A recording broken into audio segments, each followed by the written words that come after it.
So good evening, everybody, and welcome again to the ICS webinar series. And with the huge success of the previous webinar, I should be thanking the President, Dr. Sandeep Salvi, the Chair TEI, Dr. Amita Nene, and the Secretary of ICS, Dr. Raja Dhar. With this, we have our ILD webinar series. And for today's webinar, we have sarcoidosis, the great mimic. So to chair this and to act as a moderator, I'll be asking Prashant Jhaje to be the moderator of this session. And Prashant is a very good friend of mine. And we can add any adjective on him. He's the pulmonary king, the IP king of Maharashtra, and also broadly in India. He is heading the Fortis of Mumbai and the Lilavati and the Nanavati Hospital. And with this kind introduction, I will be asking Prashant to take over the session and proceed further. Thanks a lot. Thanks a lot, Niril, for this very kind introduction. Thank you very much, ICS, for this opportunity for me to moderate this such an important topic, which I'm, sure and looking forward for a learning session for myself. And thanks a lot to to Sandeep Salvi, to Amita Nene, Rajadhar, Indranil, who's also the governing body member of the Indian Chess Society, for inviting me to moderate this session. So, as we are already aware, that this is an ILD webinar series. It's the topic for discussion today is sarcoidosis, the great mimic, and I think over the last years, when we were in medical school, we found that we were told that sarcoidosis is a disease of the West, and obviously that's a myth. And with time, we have seen over the last few decades that we are identifying sarcoidosis more. It's being yes, it's a great mimic, but it's we are it was probably underdiagnosed, so it's being misdiagnosed more. And so a lot of interest is there now, not only in the diagnosis of sarcoidosis, but also in the optimal management of sarcoidosis. So I think that's going to be the main goal today, about the diagnosis, the clinical aspects, how do we monitor how do we manage sarcoidosis, and the clinical questions which are associated with sarcoidosis. So for this, we have a fantastic panel, and from whom I'm going to learn a lot along with you all. We have today, it's a pleasure for me to introduce Bhavin Jankaria.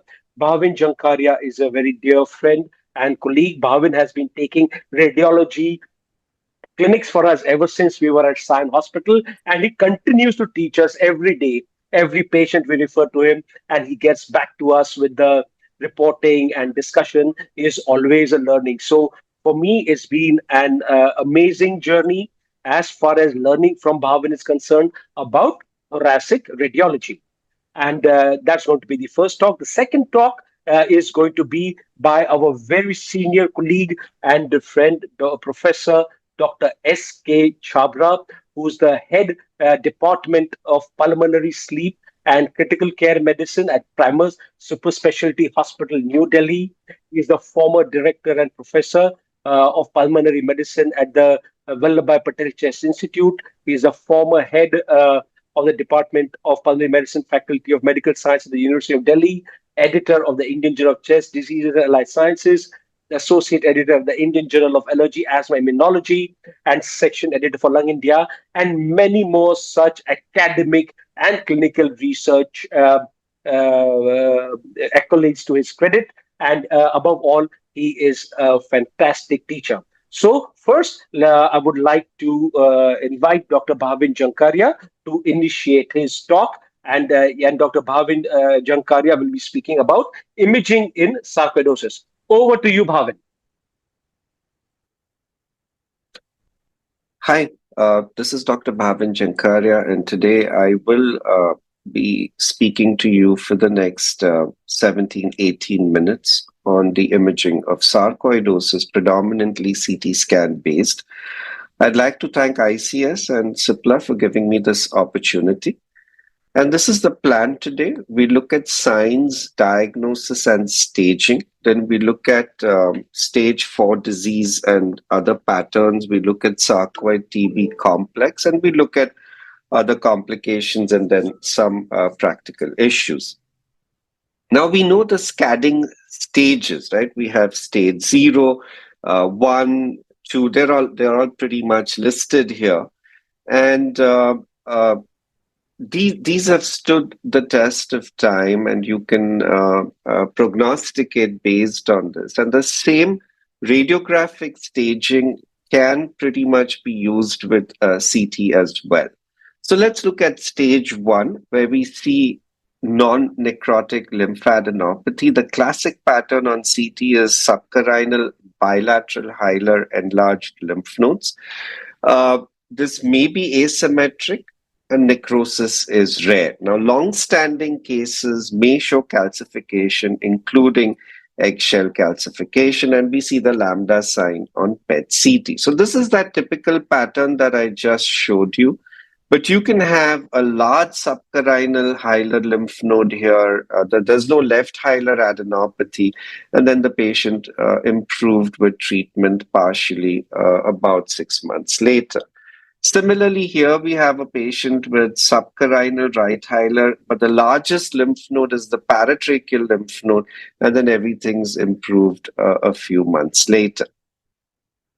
A colleague of mine in 2017 had this published, where you see these tiny hypodensities within the enlarged lymph node, and this is called the cluster of black pearl sign. Unfortunately, this sign has never been replicated, and we don't really use it in practice.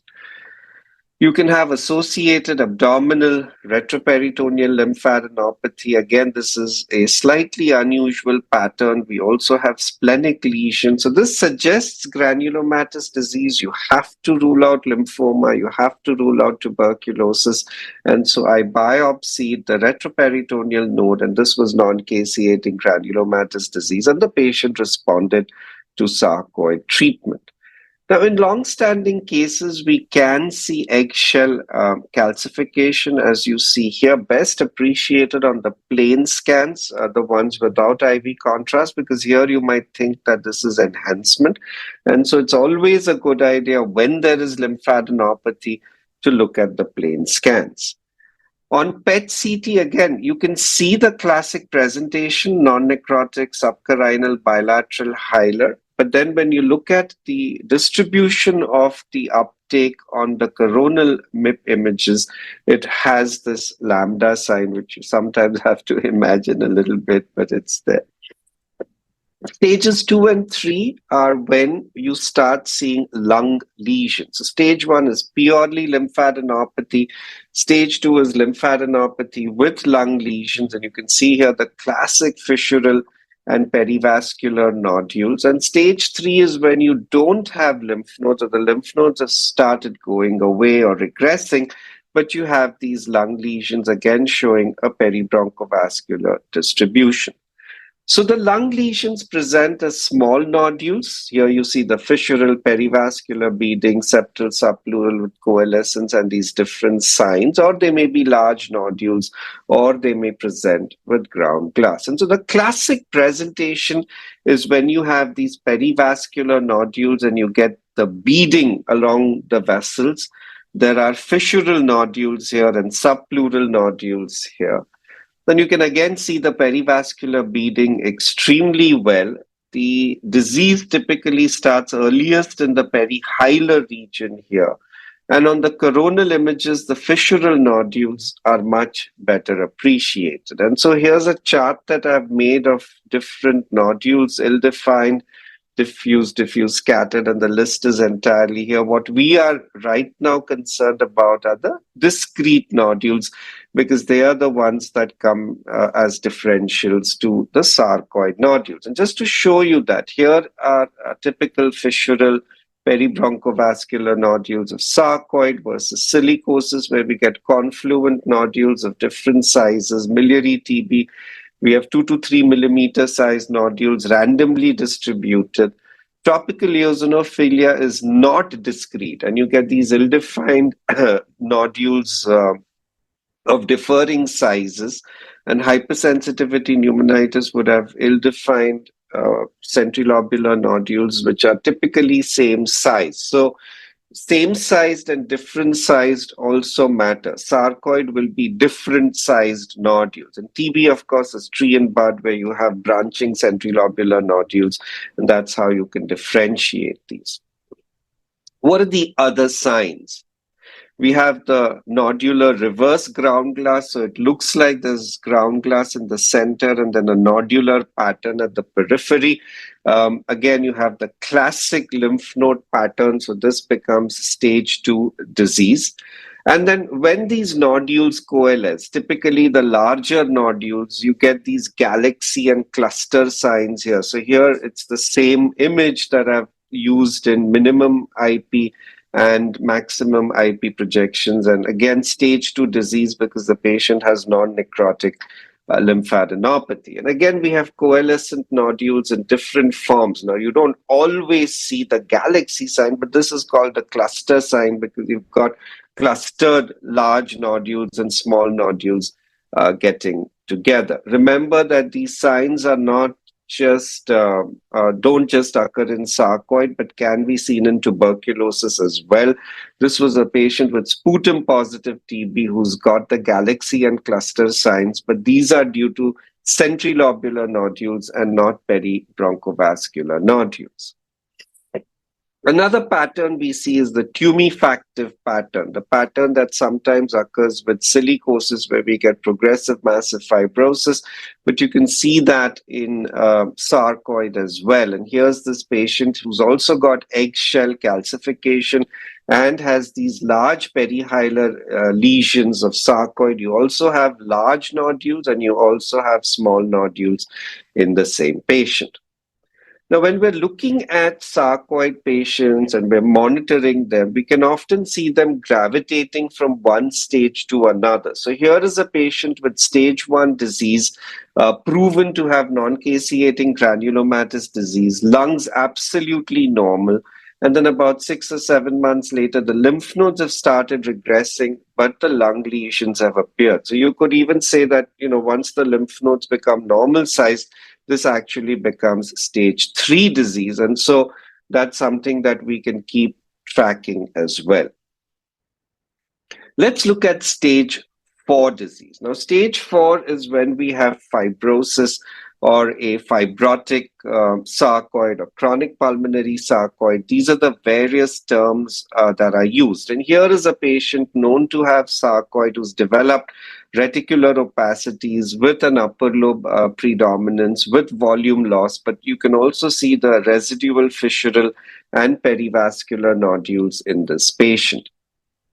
This is another presentation where we have honeycombing, but with an upper and mid-zone predominance. You can see that on the coronal images with cystic change, with traction bronchiectasis. We know this is a fibrosing ILD. We know this is the non-IPF pattern because it's not subpleural basal predominant. Plus, there is an axial distribution here. And then you have to differentiate between fibrotic HP and chronic pulmonary sarcoid. But this particular pattern of upper and mid-zone predominance with an axial distribution, and there is some fissural nodularity here, is typical of chronic pulmonary sarcoid. Here is another patient, or the same patient actually, of tumefactive sarcoid that I showed, who presented first in 19. So this is a progressive massive fibrosis-like appearance. There is some improvement between 19 and 21 as far as the perihilar masses are concerned. But at the same time, you can see the reticular opacities and the perilobular changes, some of which are permanent with the architectural distortion, telling us that there is a fibrotic component here. And the fibrotic component can progress as well. So this is Feb 14. You can see some basal honeycombing. That's your typical axial distribution. There's an upper lobe predominance here. And then 6 years later, you can see that the traction bronchiectasis has increased. The upper lobe fibrosis has increased. So there is gradual progression. but it does occur, and we're seeing it here. This is a 41-year-old in 2005 with biopsy-proven sarcoid, and in fact, discussed it in detail at this particular site here. And you can see mildly enlarged lymph nodes. This patient had a focal coalescent consolidation, which I did a CT-guided biopsy on, and it showed non-caseating granulomatous disease. In 2006, the patient's lymph nodes had regressed. Then the patient had developed these multiple nodules in the lungs, but the consolidation had regressed. And in 2020, the patient now has stage 4 disease, where you have this perilobular reticular opacities, there's some ground glass, there is traction bronchiectasis, etc. Now, if the patient had come in only in 2020, we would have said this is a non-IPF fibrosing ILD and likely suggestive of fibrotic HP, because we also see what looks like a triple density sign. There's ground glass, a lucent lung, and let's say normal lung here, right? But even the triple density sign can occur in other conditions. And here we can see that it's occurring in a patient with sarcoid. And this is why old scans matter. We tend to disregard the importance of comparative scans. Very often the patients also think that what is the point having all of these things available? They sometimes are so upset when we ask for old scans. We've had negative Google reviews given to us because they think that we're going to copy paste the report from before, all kinds of stuff. And I think maybe at a physician level, it's not a bad idea every time that we get a patient with diffuse lung disease to ask them a simple question. Did you ever get a CT scan done in the past? Whether it's even 20 years ago, because it completely changes the picture and our ability to interpret. And remember, during COVID, half India's population was asked to get CT scans done. So if nothing else, we would at least have scans that are 3 or 4 years old now at this stage. There are other manifestations as well. And here is again somebody in 2005, 51 years old at the time, typical sarcoid. You've got peribronchovascular nodules, axial distribution. You can already see there's a fibrosing component with traction bronchiectasis here, biopsy proven. And in 2022, 17 years later, has presented with this extensive cystic change. Now, if you saw the patient only in 2022, you would wonder what kind of cystic lung disease this is and start thinking of a bunch of other possibilities. But this is just sarcoid, where you have reparative cysts here, which have developed as part of the fibrosing process. And that is known. Occasionally, you'll get a fibrotic HP also that presents like this with cystic change here. But this is the same patient presenting with cystic change. We also have an indeterminate non-IPF pattern, right, which can be a presentation. So this is a 51-year-old in 2021. You can see that there's ground glass, little bit of traction bronchiectasis, there's some amount of cystic change or honeycombing here. There's an axial distribution from hilum to the periphery. So it is a non-IPF pattern. Looks mixed. There is a fibrosing and a non-fibrosing component. And typically our first diagnosis would be hypersensitivity pneumonitis in India. But the patient underwent a biopsy. The biopsy showed sarcoid. And in a multidisciplinary meeting in another country, they confirmed this diagnosis.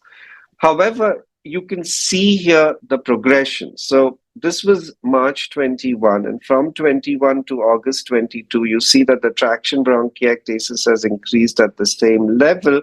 And then another level here between August 22 and September 23, where there is progression of fibrosis again in the lower lobe. So even now, even at the end here, it looks like it could be hypersensitivity pneumonitis, but this is another presentation of sarcoid that is known, and that is looking like HP. So it presents with ground glass rather than nodules, and it can be difficult to make the diagnosis, and sometimes the only way to do that is with a biopsy.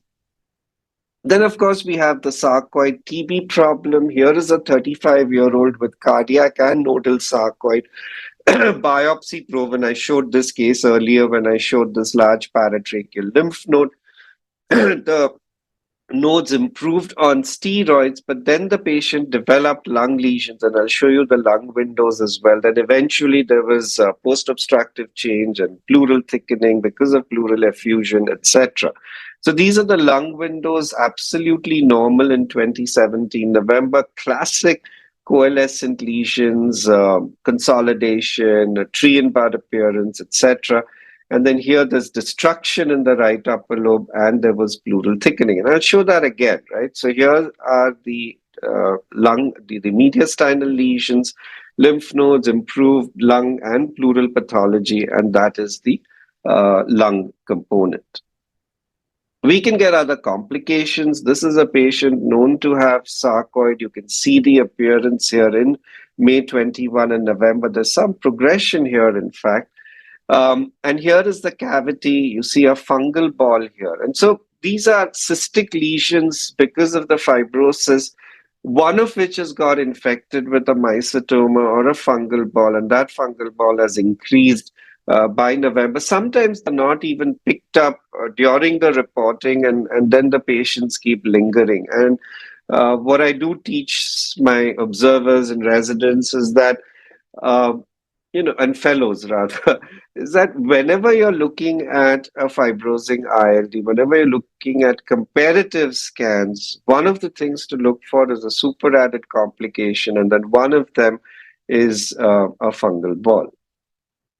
A practical issue in India is when you have a patient who presents like this with symmetric non-necrotic bilateral hilar and subcarinal lymphadenopathy. We're often at a loss. You have to do a nodal biopsy, and even then, if the diagnosis is non-caseating granulomatous disease, it becomes a little difficult to know still whether it's non-necrotic TB versus sarcoid, and there are issues. Now, as radiologists, and even as physicians and pulmonologists, you need to pay attention to the lungs in a little more detail. So this was reported normal or non-specific, but if you look at the lungs here, you're actually seeing fissural and perivascular nodules here. And look at these. These are discrete nodules. You can see them separately, and they're along the fissure. Now, if you look at the coronal images, you can actually see that they are fissural nodules. And remember, I said that the coronal and sagittal images allow us to see these nodules better. And look at this area of coalescent nodules along the major fissure. And I've used minimum IPs and maximum IPs and all of that to show these nodules better. And this is classic sarcoid, right? So you have this, and it all changes. So you have a patient with non-necrotic adenopathy, you're not sure, and then you look at the lungs and you see this. Now you're sure that you're dealing with sarcoid. And the same happens with TB. We have necrotic adenopathy, tree and bud. Then we can confidently say this is tuberculosis. We have lymphadenopathy with eggshell calcification, and this pattern of disease with progressive massive fibrosis and coalescent nodules. Then we can confidently say that this is silicosis. And if we have a patient with septal thickening, what is a lymph node here, but in the presence of cardiac failure, etc., you can get mildly enlarged lymph nodes because that's part of the what would I say, volume overload, and often the lymphatic obstruction, etc., which produces these mildly enlarged lymph nodes, and we shouldn't mistake this for disease. So that was the plan today. We've looked at signs and diagnosis and staging. So here we've looked at the scanning classification system or criteria from 1 to 4, and how the system that was developed for X-rays translates into CT as well. Then we've looked at stage 4 disease in terms of fibrosing ILD. Remember, about 20% of patients with sarcoid land up with chronic pulmonary sarcoid. Sometimes the presentation is directly as a fibrosing ILD because all of the earlier stages were missed. And then we have the other patterns as well, where apart from presenting as nodular disease or with lymphadenopathy, you can also have a presentation with ground glass and looking like HP. Then we've looked at sarcoid TB complex and other complications, and the practical issue of looking at the lungs when you have lymphadenopathy.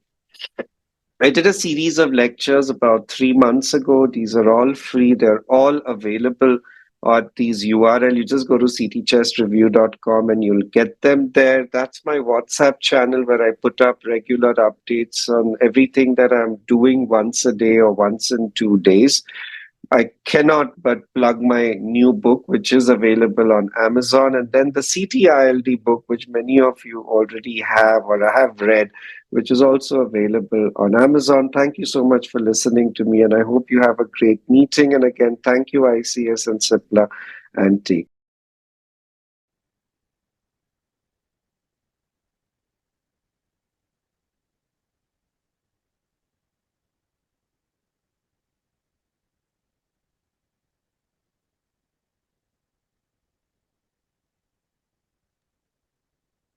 You're on mute. Dr. Prashant is on mute.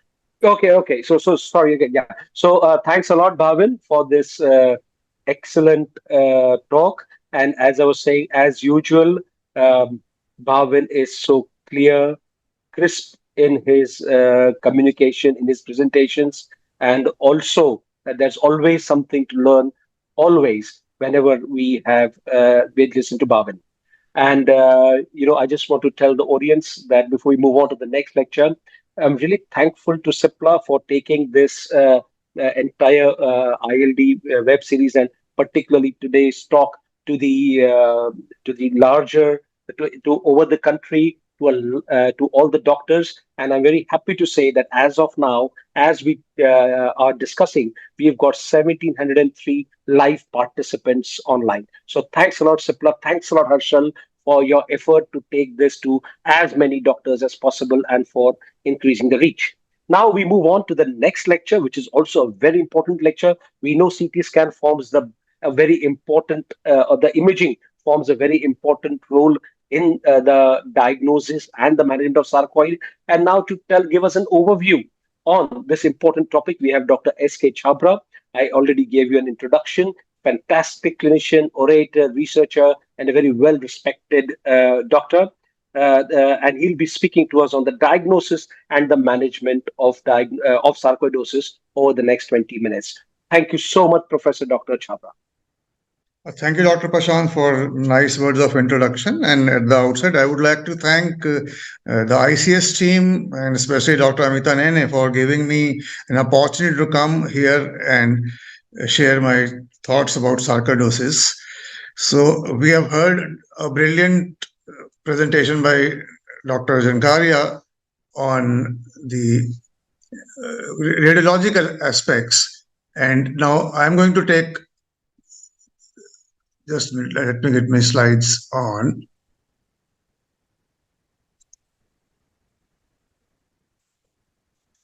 Right. So now from looking at sarcoidosis from a clinician's perspective, how do we diagnose and how do we manage? Now, I would like to straightway tell that what we talk about management has very little evidence to support. Even today, after decades of research, we don't have very good clinical trials. So all our recommendations are largely a consensus or a little bit from some case reports or small series of trials which have been done. So solid data based on evidence is lacking.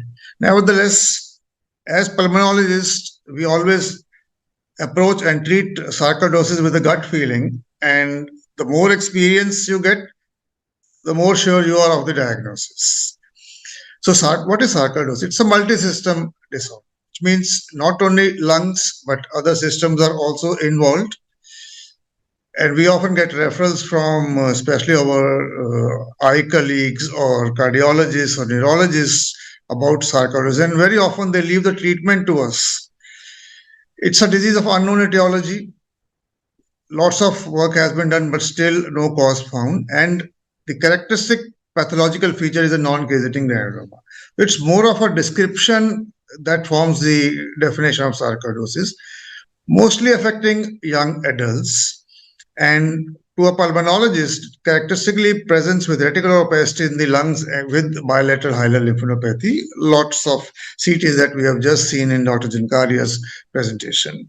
Besides lungs, eyes, skin, and joints are very commonly involved, but practically every organ of the body, and especially heart, kidney, CNS, reticular endothelial system may be involved.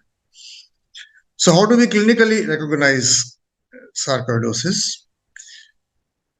It has a very, very wide range of presentations, ranging from no symptoms at all, diagnosed incidentally because the patient underwent a chest X-ray for some other reason, even a medical checkup, to a crippling disease which becomes fatal for the patient. So, very wide range of presentation. Usually, the patient comes with persistent dry cough and shortness of breath. And usually it's a chronic presentation, has been going on for a few months or a couple of years. Unlike tuberculosis, which forms a major DD in India, constitutional symptoms are usually not prominent. Fever may or may not be there, but usually that kind of malaise, loss of appetite, loss of weight are very uncommon. Patients may have arthralgia without arthritis. Fatigue is very common in sarcoidosis. A lot of manifestations outside the lungs, so skin, lots of manifestations like nodules, plaques. Eyes, uveitis is a very common presentation. In fact, sometimes patients come with recurrent uveitis and our eye colleagues ask her whether this is sarcoidosis. Then lymph nodes anywhere in the body, joints, painful swollen joints, neurological manifestations, cardiac manifestations, very important. Patients can have a fatal termination because of cardiac. Renal involvement, renal and hepatosplenomegaly. Now, sarcoidosis can be fatal, especially when there is cardiac and neurological involvement. And of course, lungs form the major are the major causative factor for mortality, especially when there is diffuse lung involvement and pulmonary hypertension. So sarcoidosis can be fatal or it can be just a nuisance for the patient. A few signs, especially from a pulmonologist's point of view, clubbing usually is not there. Maybe there in very advanced disease, but usually it is not there. A peculiar thing about sarcoidosis is what is known as a clinico-radiological dissociation. That is, you see a CT or a chest X-ray, it shows widespread opacities, but on examination, you don't find anything on auscultation or otherwise. Signs related to extrapulmonary disease may be there. In advanced pulmonary disease, of course, the patient comes in respiratory failure, so you would have cyanosis with pulmonary hypertension, signs of cord pulmonary. So a wide range of presentation. So how do we diagnose sarcoidosis? There is a ATS document of 2020 which describes that the diagnosis is based on three major criteria, but it also recognizes that these criteria are not 100% specific. So at the end of these three criteria being satisfied, we are still not sure whether we are dealing. So a clinical judgment, therefore, is very, very important. So a compatible clinical presentation that includes symptoms and other tests, which I'll be telling shortly. Then the finding of non-necrotizing granulomatous inflammation in one or more tissue samples. That means that we have to obtain a tissue by different means, although it may not always be possible, and in some patients, it may not be required. So we have to individualize what tissue we are going to get and whether we are going to just observe the patient or not, because not all patients would require treatment.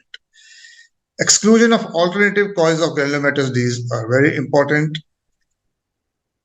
Lymphomas, tuberculosis, these form the major DD in our cases, and we have to be sure that we are not dealing with these alternative DDs. So diagnostic evaluation in such a patient will begin with a complete blood count, non-specific findings like anemia, leukopenia, LFTs, an elevated serum alkaline phosphatase may be an indicator of a hepatic involvement. There can be renal involvement, urinalysis. Glucose measurement is important because we are going to treat these patients with steroids, and a patient who already is a diabetic may find that his glucose control gets derailed. Serum calcium is a very important marker of disease activity, and we must look for serum calcium. There was a time when 24 hours urinary calcium was also suggested as a diagnostic tool, but more recent statements have excluded that. ESRCR proteins are non-specific. Serum angiotensin converting enzyme may help in the diagnosis, but it is neither sensitive nor specific. But if it is raised and along with other compatible presentations, one goes in the direction of making a diagnosis of sarcoidosis. A tuberculin skin testing is useful because most patients with active sarcoidosis would have a negative Montrose. IGRAs would still be positive. A word about what is known as the QUEEM test, especially for the younger generation who may not have heard of this test. Now, this is of historical importance. This was an intradermal test where a sarcoid tissue was injected, and after a few weeks, a nodule formed, and then a biopsy was done. So this is just to mention that how sarcoidosis was diagnosed once upon a time, but no longer done. Screening for ocular sarcoidosis is important because these patients may have eye involvement. Vitamin D measurements are useful because calcium derangement is very common, and if there is vitamin D deficiency, then this has to be supplemented. In the elderly, we have to look for presence of osteoporosis also, more from the point of view of the treatment complications. Now, what about cardiac investigations? ECG is often done as a routine, but if ECG shows some blocks or some arrhythmia picked up incidentally on ECG, then Holter is indicated, and then echo is indicated.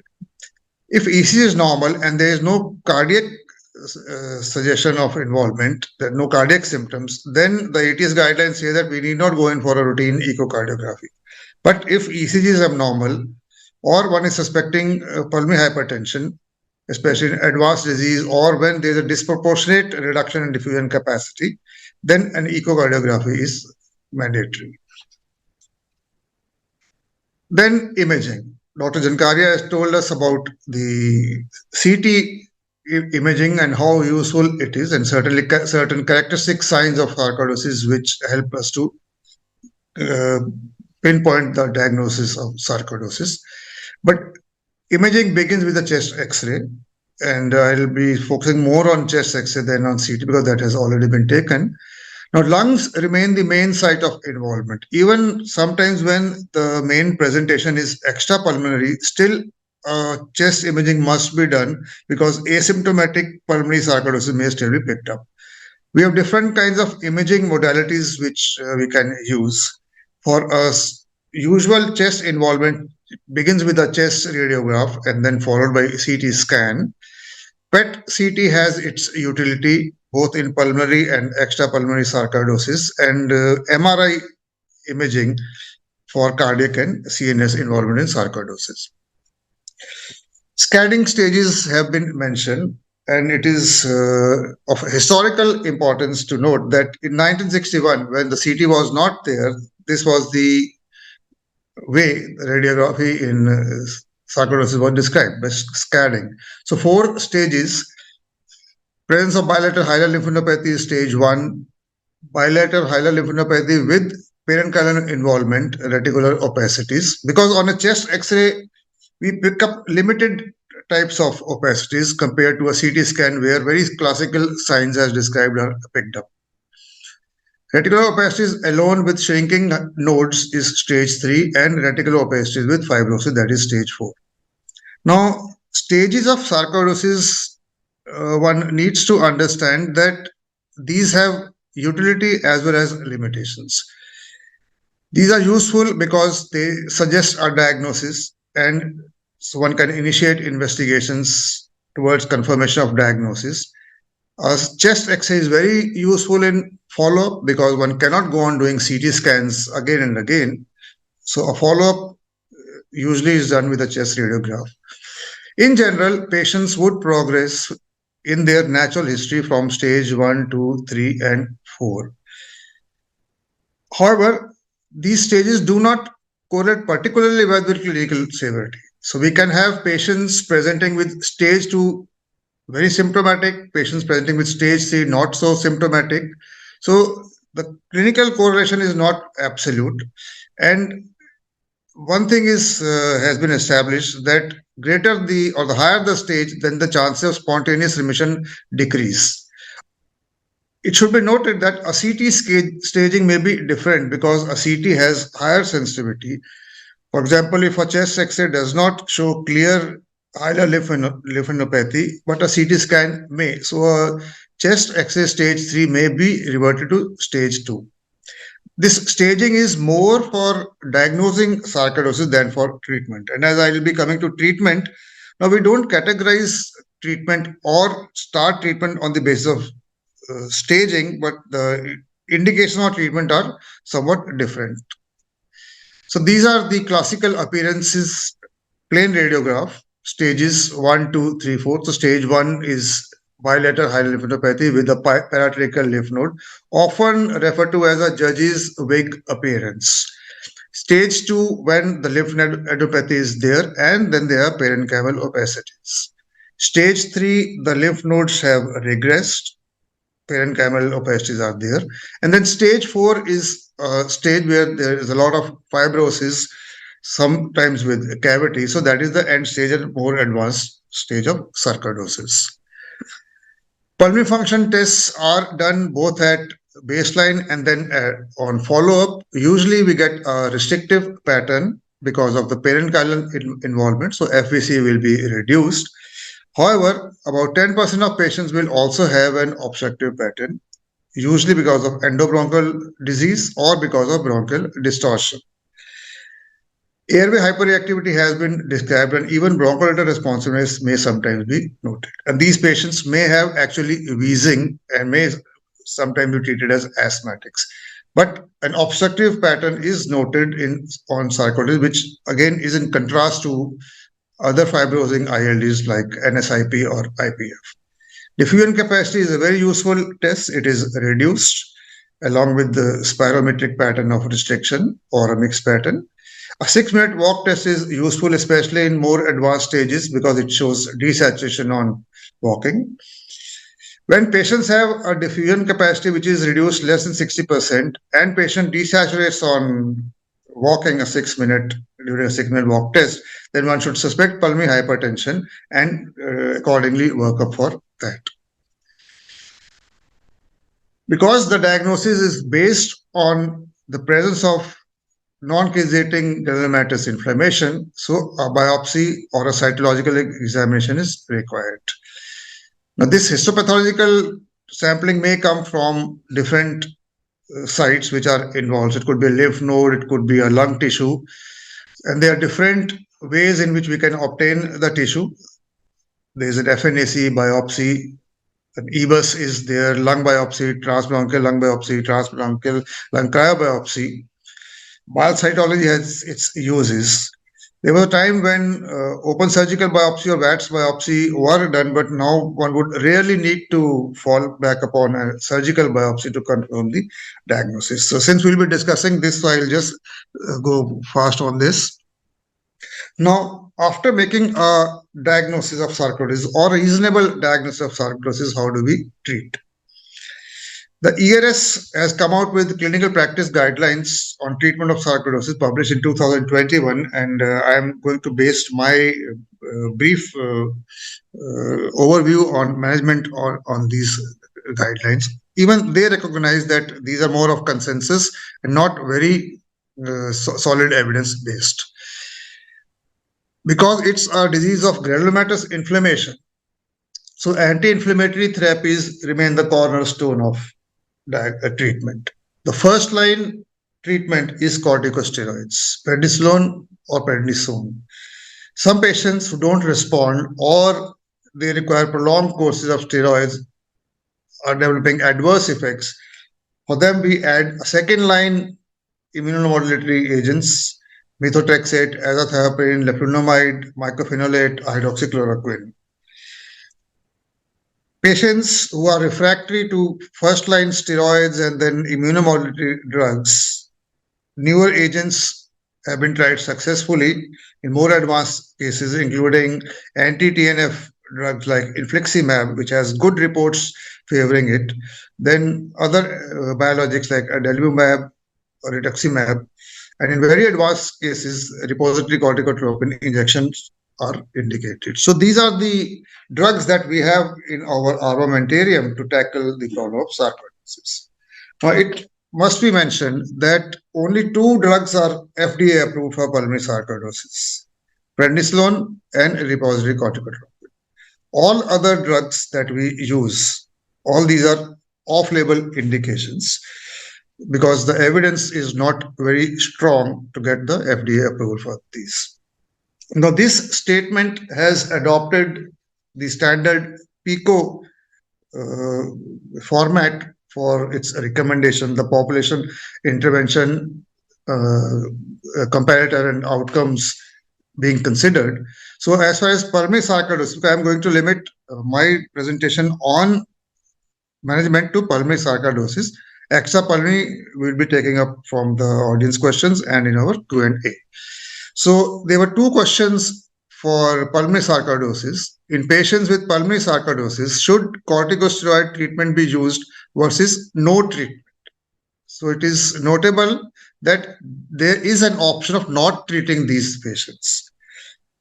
Second, in patients with pulmonary sarcoidosis, should one add immunosuppressive treatment or remain on glucocorticoid treatment alone? That is, should a second agent be added? If not at the beginning, maybe at a later stage. Now, sarcoidosis treatment is not mandatory that you make a diagnosis and straightway write a prescription. Sarcoidosis is treated only when there is substantial morbidity which is affecting quality of life, or there is a danger to life. That is, there is a mortality risk. Now, mortality risk in sarcoidosis varies depending on its involvement and extent of involvement.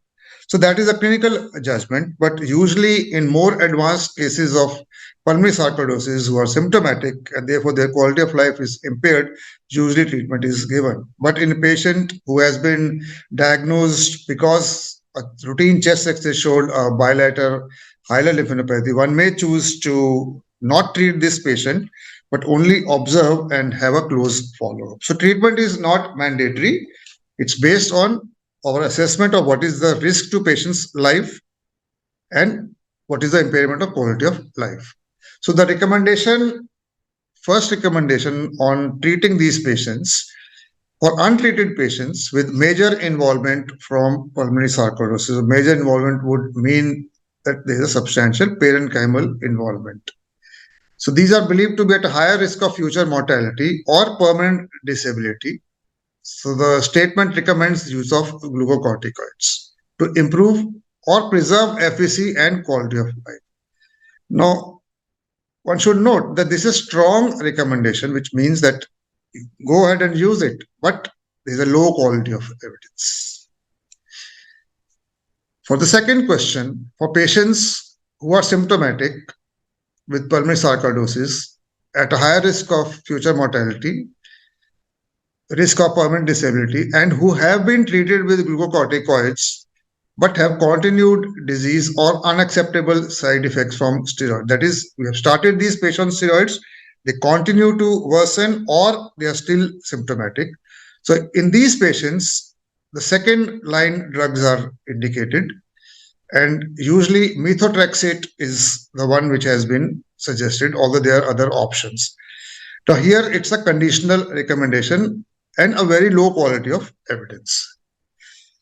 Then patients who, in spite of being on steroids and other immunosuppressants, if they still have continued disease or unacceptable side effects, what do we do? Then we have the option of going to biologics, anti-TNF. So infliximab has had some good reports in its favor in small studies and case reports.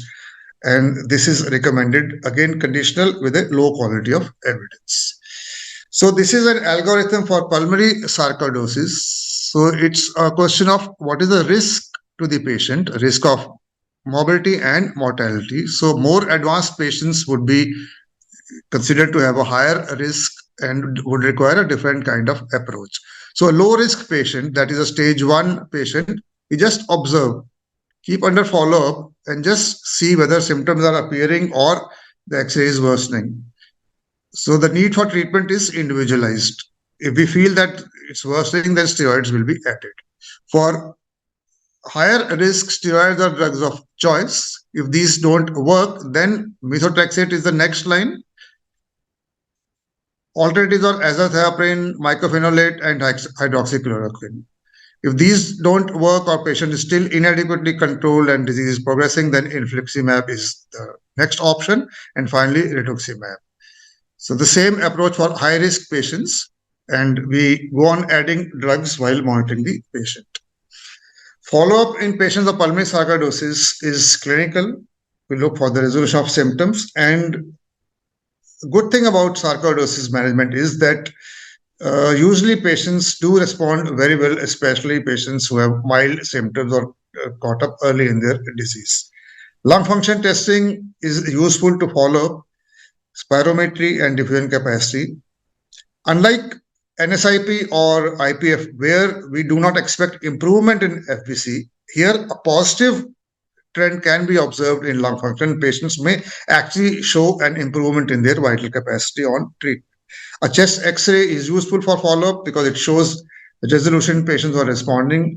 CT cannot be done repeatedly, but maybe annually or as indicated. This would help in assessing the response to treatment. Extrapulmonary disease can be present at outset, or it may develop later on during natural history. So one should be on the watch for development of extrapulmonary disease. So finally, the prognosis. Asymptomatic patients do not require treatment and often remain stable for many years. However, those who develop symptomatic lung disease or extrapulmonary disease tend to have a guarded prognosis. Relapse of symptoms is common. Very often we see patients who have been treated for a year, they go into a phase of remission only to have a relapse of symptoms. So they keep requiring these treatment phases from time to time. And patients who develop more advanced disease may ultimately develop pulmonary hypertension. Incidentally, pulmonary hypertension in sarcoidosis is a very interesting topic, and it could be group 2, group 3, group 5, and sometimes rarely group 1 also. So wide causative mechanism for sarcoidosis, PAH. The overall mortality for untreated patients is about 5%. However, prolonged treatment with steroids is not benign. That is why other options have to be considered and side effects have to be monitored. So I'll stop my presentation here so that we can have more time for discussion and Q&A and audience questions. Thank you very much. Great, sir. Thanks a lot, Dr. Chabra, for this very nice, simple, and a very clear overview on the diagnosis and the management of sarcoidosis. Now, we will now move on to the next part of our symposium today, and that is the panel discussion. So now for the panel discussion, we will have, of course, Dr. Chabra, who will stay back. And also, I would now like to invite Dr. Indraneel Haldar. Indraneel, thanks a lot for your very kind introduction. And now that's my opportunity. This is a very brief introduction for Indraneel. I must say he's a chest specialist interested in pediatric pulmonology. He's an assistant professor, Department of Respiratory Medicine and College of Medicine at JNM Hospital, Kalyani. And he's the faculty of the National Allergy, Asthma, Bronchitis Institute in Kolkata. And, a fantastic human being, a very dear friend, and a fantastic clinician, researcher, academician, and very actively involved in the societal activities to promote the agenda of the society and also to promote academia and teaching activities. Indraneel, Thank you very much for joining us on this for this webinar. The next I would like to now invite to the panel is Dr. Varuna Jetani, who's an pulmonologist, also certified in tobacco cessation from the Gujarat University. He's working as an associate professor in the Department of Respiratory Medicine in Himalayan Institute of Medical Science in Jollygrant, Dehradun. Dehradun is always dear to me. My son studies there. Nodal officer in for tuberculosis. She's received a Young Respiratory Research Award, and she's presented international papers at the ERS and has 30 publications. So thanks a lot, Dr. Varuna, for joining us for this panel discussion. Next, I would like to invite my dear friend, Dr. Kumar Utsav, for this panel discussion. Can we change the slide, please? Yeah, technicians, can we please change the slide? Thank you.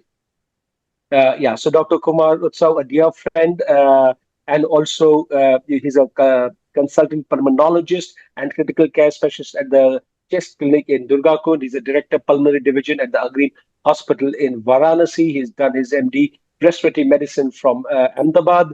He's accumulated a vast experience in COVID, I would say entire pulmonary medicine, including MDR, XDR, TB, and he's got numerous publications. And I must say that he had played a very important role in the organization of the NAPFON at Varanasi, which was a fantastic event. So he's got, along with being a very good clinician and a teacher, he's also a very good organizer for academic and teaching events. Thanks a lot, Kumar, for joining us for this panel discussion. And lastly, I would also like to invite now Dr. Jay Mularpatta, whom I've known for a long time, a dear friend and colleague, who is a consultant a pulmonologist at the Hinduja Hospital and the Medical Research Center in Mumbai.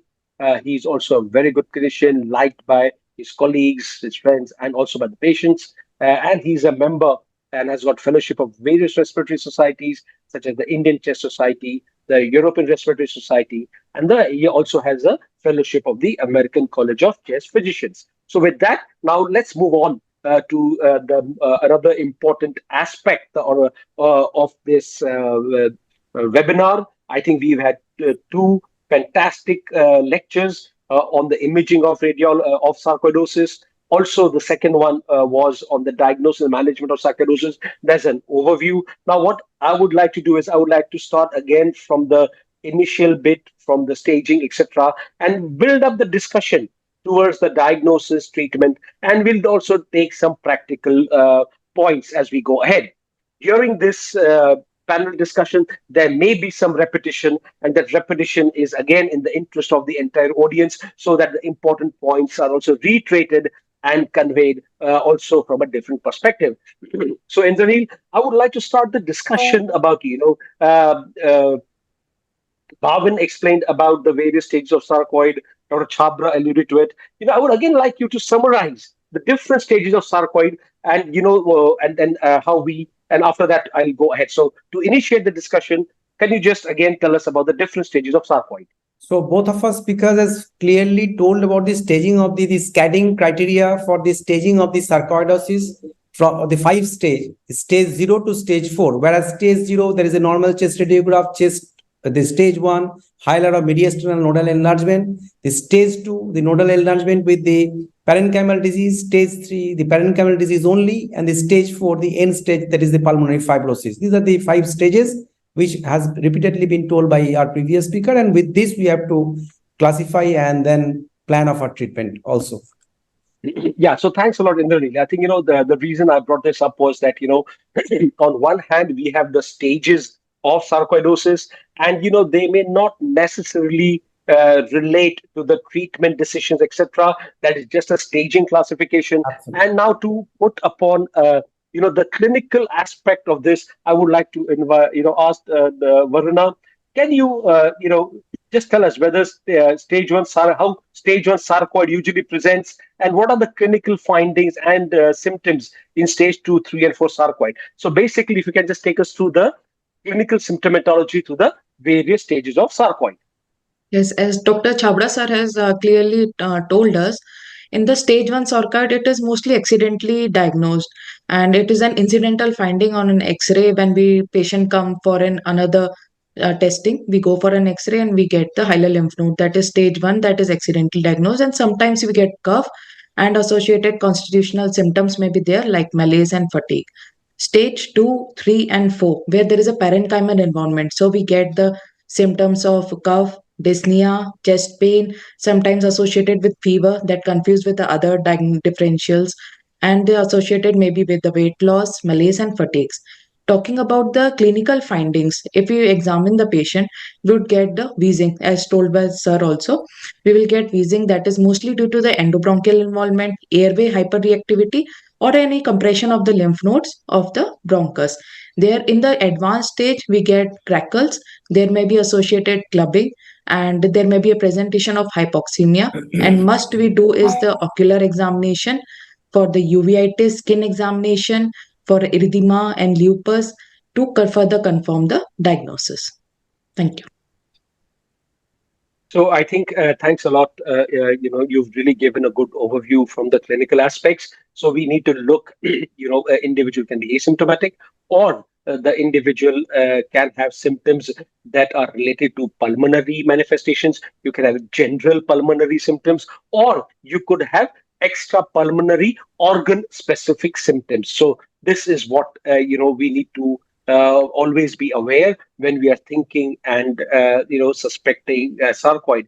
So Kumar, I would like to ask you, what are the common extrapulmonary manifestations that one can come across? The emphasis has been played on the pulmonary symptoms. Can you just expand a little bit on the extrapulmonary manifestations? So, sir, starting from the head, we can have seizures, the facial nerve involvement, other cranial neuropathies, serotumor cerebri.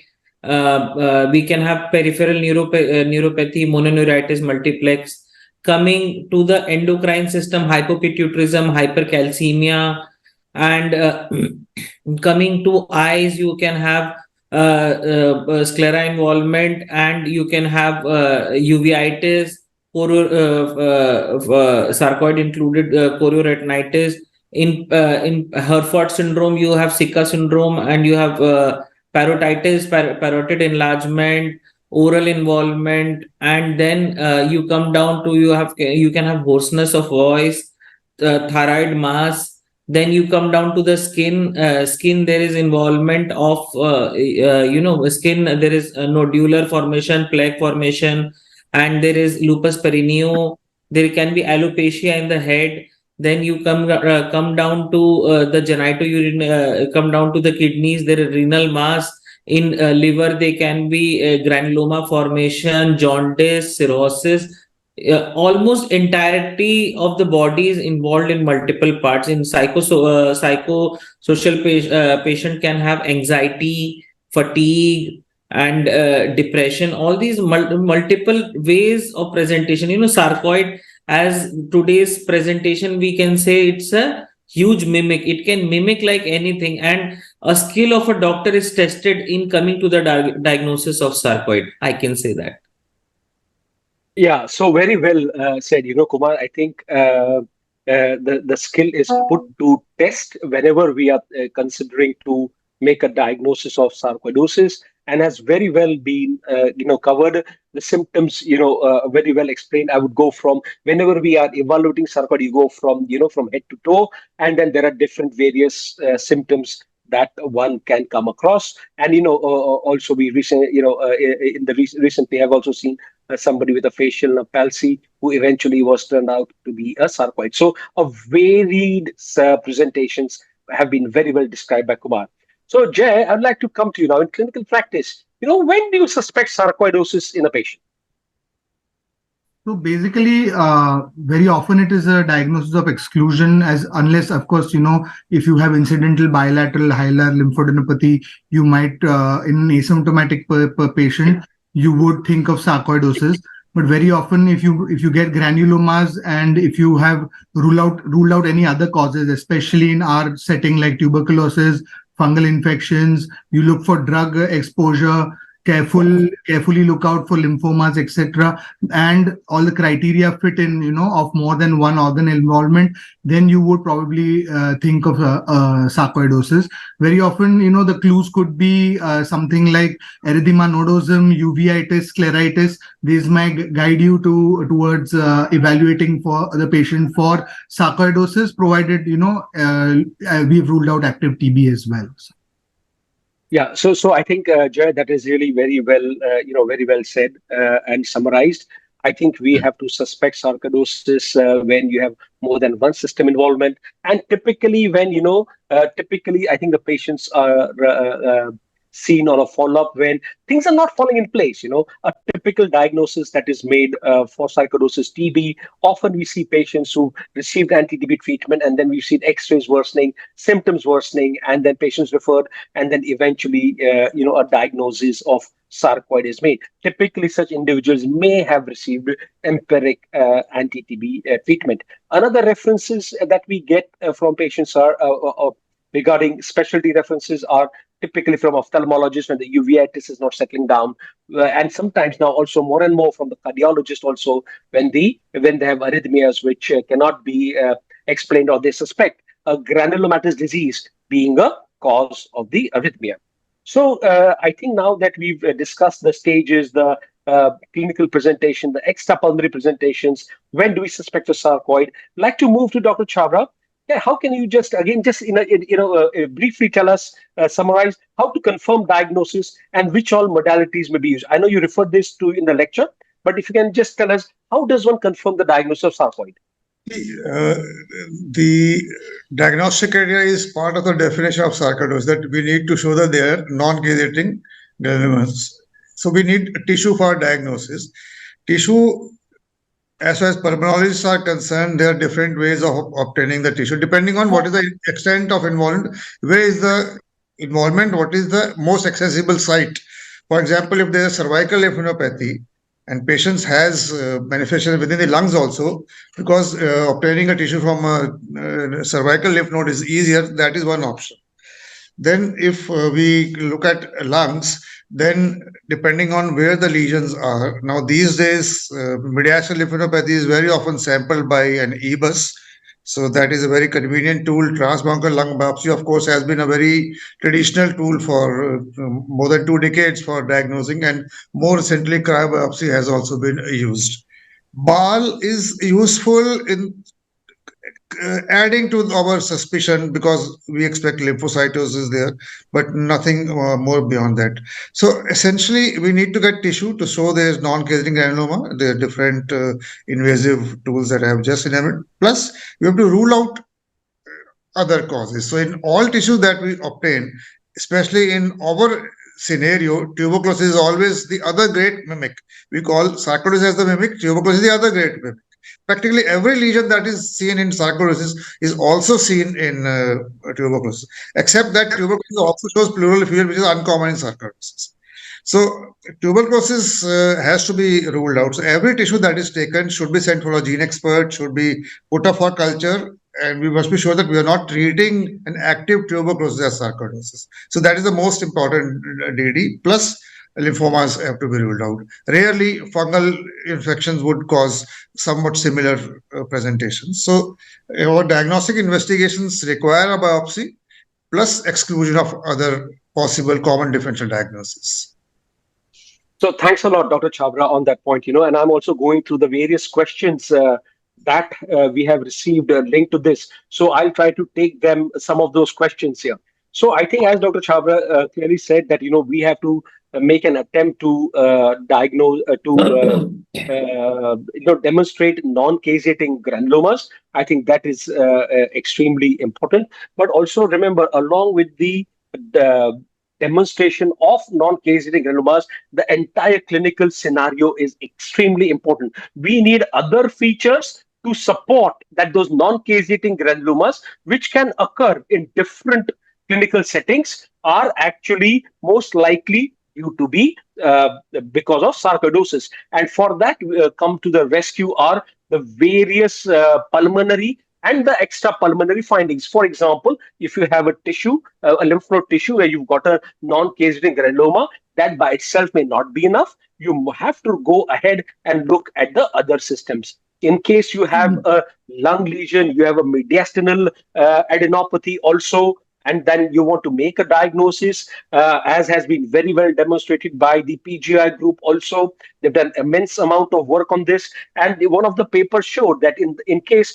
you do a lymph node biopsy plus you do a transbronchial lung biopsy, and both of these biopsies show that there is a non-casing granuloma, then that makes the diagnosis of sarcoidosis stronger. The reason I put this up in the discussion is because a lot of the some of the questions are related to that. Also, there is a question relating to the BAL. Sir, as sir said, the lymphocytosis is very important. Very important here is that the patient have to be treatment naive, steroid naive when you do these patients, and therefore, because the minute you might give the steroids, it could affect the differential cell count of the lung.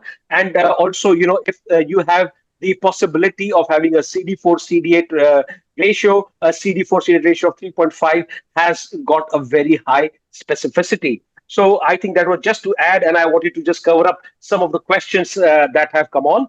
Now let's move on to the next thing. We've discussed several things about the radiological aspects, the diagnostic criteria, the modalities.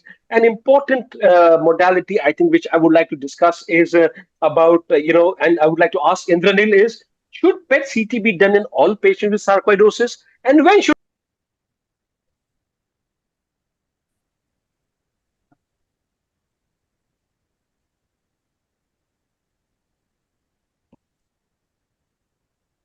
So Prashant, we lost you? Yeah?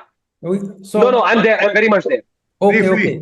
Briefly, so thank you, Prashant, for just asking this question. So yes, this FDG PET-CT is not included in the standard workup for sarcoid, is true, but it's a very sensitive for assessing the inflammatory activity of sarcoid.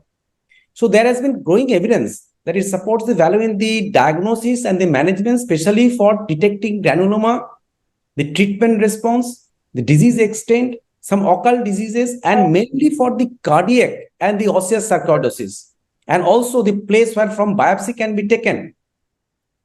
So the advantage is that it can identify the ongoing inflammation.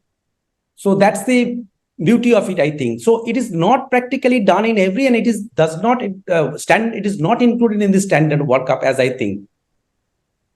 Yeah, so I think, as you rightly said, the PET-CT is not a part of the standard workup. We have a growing body of evidence about the utility of PET-CT in selected conditions when a sarcoid may be suspected or there is an evaluation of adenopathy. And I think the PET-CT, which we use in clinical practice, typically is to sometimes identify the easiest site of biopsy, when particularly an invasive site of biopsy may be slightly higher risk than other places. Because if, often we picked up cervical nodes also, which can be biopsied and can be, they are picked up by the PET-CT. There's also a growing body of evidence for the role of PET-CT in cardiac sarcoidosis. So, it can demonstrate activity in patients with cardiac sarcoidosis. And one thing that has not been discussed is there's also growing evidence about the role of cardiac MRI. So all these are cardiac MRI and PET-CT are used in selected cases and may have a role in the diagnosis in selected patients from time to time. Now, I'd like to come to Dr. Varuna. Varuna, I alluded to some of the points from the diagnostic point of view, but I would really appreciate if you could just cover the role of lymph node biopsy, EBUS TBNA, lung biopsy, and the BAL in the diagnosis of sarcoid, and whether they have any role in the monitoring of sarcoid. Yes. So starting, I would be start with the BAL. It is done in mostly of the patients. First, the importance is to exclude other diseases. Second, as we have discussed, that CD4 CD8 ratio of more than 3.5 we get in sarcoidosis. with the lymphocytes of more than 16%. And it has been studied that the patients with the CD4, CD8 more than 3.5, lymphocytes more than 16, and with the biopsy, if three are combined, there is a 100% of positive predictive value. And if the CD4, CD8 ratio is less than 1, then we have a 100% negative predictive value. So importance of BAL is there. Then second is the conventional TBNA. Most of the centers still don't have EBUS. Then conventional TBNA is also very good in a diagnostic yield. And if we are privileged with the ROSE facility, that is rapid onset evaluation with the TBNA slides, it is pathologists say that if there is a granuloma, then it's well enough that we don't proceed further and risk the patient for the biopsy. Third is the EBUS, which has a diagnostic yield of around 80 to 90%. It is well and good. And again, with the ROSE present, it has more importance in yield, and biopsy can be avoided. Last, the biopsy, that is transbronchial and the endobronchial biopsy. Starting with the endobronchial biopsy, as there is an airway hyperreactiveness, there may be presence of erythema, nodules, cobblestone appearance, or even if the patient who is not giving consent for transbronchial biopsy in the view of pneumothorax risk, we can go for an endobronchial biopsy. It also has a very good results. Then transbronchial biopsy in the patients who have, it is important when there is a lung parenchymal involvement, then it has the importance of transbronchial biopsy with a yield of around 90%. And now we have cryobiopsy of the lymph node, then followed by the needle aspiration and the transbronchial biopsy by the cryo. So it all also depends upon the rapid onset evaluation. If we have a ROSE, then it's better for a BAL and a TBNA or EBUS. If we don't have a ROSE privilege on the facility, then we can go with the BAL, TBNA, and the biopsy to confirm the diagnosis in the one setting. So, taking into account that, ROSE is not so easily available, you mentioned so many, tests, including cryobiopsies and all. But I mean, can you just tell us what are the basic initial, important steps? Because there is also, yeah. I mean, what's the basic approach, initial approach? And I think if the initial approach is not suitable, we can go for the more invasive test. Can you please just give your view on that? Yeah, it is very important. It is on the what we have and what the person is in expertise. It's all on the facility which are available. If we have TBNA, the EBAL and the conventional TBNA is well and good enough, and plus minus with the biopsy. And if we have a privilege of EBUS, then BAL and EBUS is also sufficient. Perfect. And there was this paper from PGI said that even if you do, correct me if I'm wrong, that even if you combine a transbronchial biopsy, also when the lung is not showing any infiltrates, if you take a biopsy and if you do a transbronchial biopsy and you combine that and that shows granulomas, that strengthens the diagnosis. So there's also one question about if a patient is asymptomatic mediastinal adenopathy, shall we go ahead and with the diagnosis with biopsy? So would you do a biopsy in somebody? So the question is, shall we do a biopsy in an individual who is asymptomatic and mediastinal adenopathy has been just picked up on routine evaluation? What would you do? Yes, sir, we should go for an biopsy as it's an Indian epidemic. There is a high risk of TB. So we have to confirm that whether it's a TB or a sarcoid. First, the diagnosis confirm, then we decide for that the patient has to be treated or not. As patient is asymptomatic, diagnosed with sarcoid, then no treatment. But the biopsy and is required with the hilar lymph node also.